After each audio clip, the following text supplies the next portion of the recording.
మీరు ఇలా ఆమెనట 72 గంటల దీక్ష చేస్తుందట. వద్దు తల్లి 700 రోజులు చేయి, నేను ఎవడొద్దు అన్నాడు. మీరు ఆయన 9 రోజులు చేసి మా కొంపలు ఆర్చిండు 10 ఏళ్ళు. ఇప్పుడు నువ్వు 72 గంటలు నువ్వు కొంపలు ఆర్దామని దిగుతా ఉన్నావు. దయచేసి కల్వకుంట్ల కవిత గారు మా బీసీజేఎస్సీ తరఫున చెప్తా ఉన్నాం, మా ఆడబిడ్డలు అందరి తరఫున చెప్తా ఉన్నాం, కనీసం ఒక 17 రోజులన్నా దీక్ష చేయి తల్లి. తిండి తినకుండా నీళ్ళు తాగకుండా చేయాలి. మా బత్తల సిద్ధంగా చేసిన చూడు గట్ల చేయాలి నిజాయితీగా.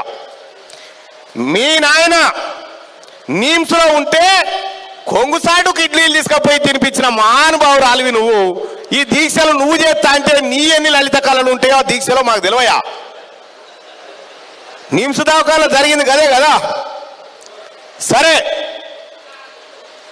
ఈ ఉద్యమంలో బీసీలు అధికారంలోకి రావడానికి నేను ఆత్మ బలిదానానికి సిద్ధంగా ఉన్నాను కవిత గారు ప్రకటించినా మాకే ఇబ్బంది లేదు, మాకే బాధ లేదు.